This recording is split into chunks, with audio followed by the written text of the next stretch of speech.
Icon. I'm here at Dharavi, the largest slum in Asia and home to over 1 million people. It's here that part of the movie Slumdog Millionaire was shot. The composer behind the Oscar-winning soundtrack was A R Rahman, a man who sold more albums than the Beatles. I'm off to meet the king of the composers to discover what makes a tune a Bollywood hit. In a recording studio in Chennai, a musical alchemist is at work. The sound of a 40-piece string orchestra fuses with a single voice and melts into a rich soundscape where East meets West. This is the unique sound of A R Rahman, one of the world's top-selling composers.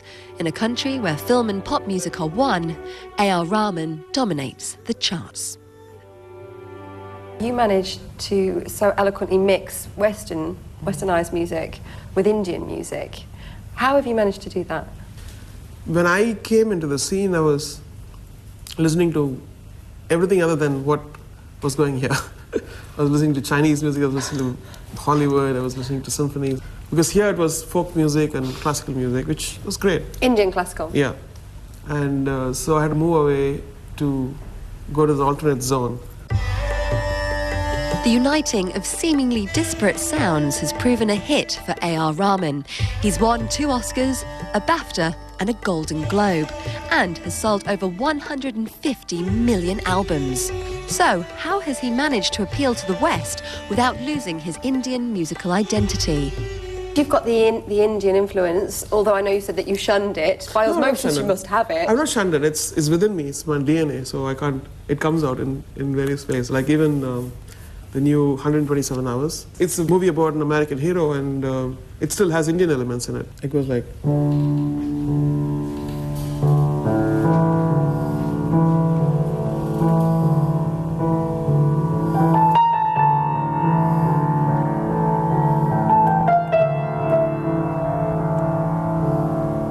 What would you say is quintessentially Indian? It's harder, I know, to play on a piano because you can't bend the notes. So it's a rag which goes na de da de da da de da de da da de da de da de da da. It's like a darbari rag. So what's a rag? A rag is the mode. Yeah, man.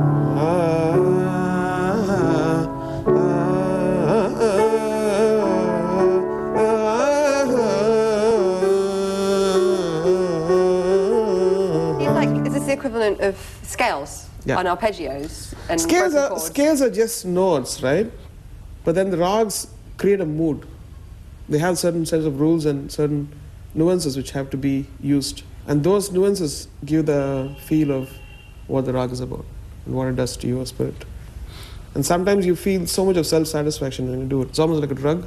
Really? Yeah. I found a lot of musicians who are into the mode of music. They don't care about fame or money or anything. They just get so much of high on music that they don't care about it. They just live their life. So a rag for you can almost be like a drug? Yeah, it is. So this is another song which I composed for the movie Water, and it's a rag called Bhatyar. So it's G, and it goes.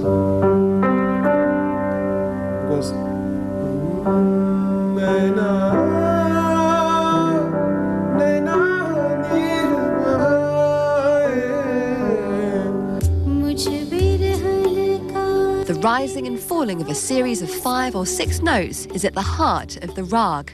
It's a form of music that has its roots in the ancient Vedic hymns of the Hindu temples.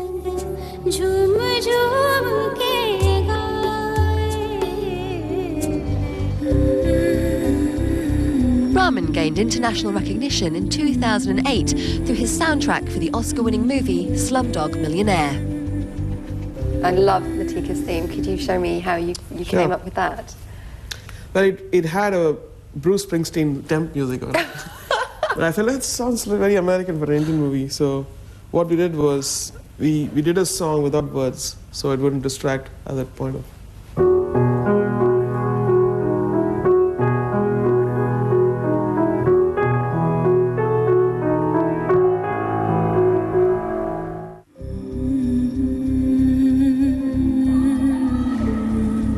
For me, A song is not always about a hit chorus or anything. Sometimes it's just whether it intrigues you, it just takes you and holds you.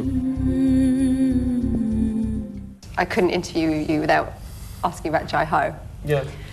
How does it feel to have written a song that's connected with so many people? The word Jai Ho has got so much of power. It's been used for like centuries in India. It's like almost like a North Indian chant which everybody uses. And can you play any of Jai Ho at all on the piano?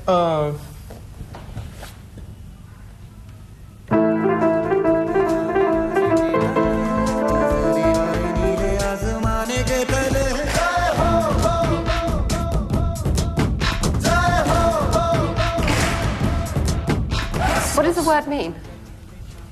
May victory be yours. It's like a blessing. A R Rahman has certainly been blessed and has managed to introduce the world to India and India to the world.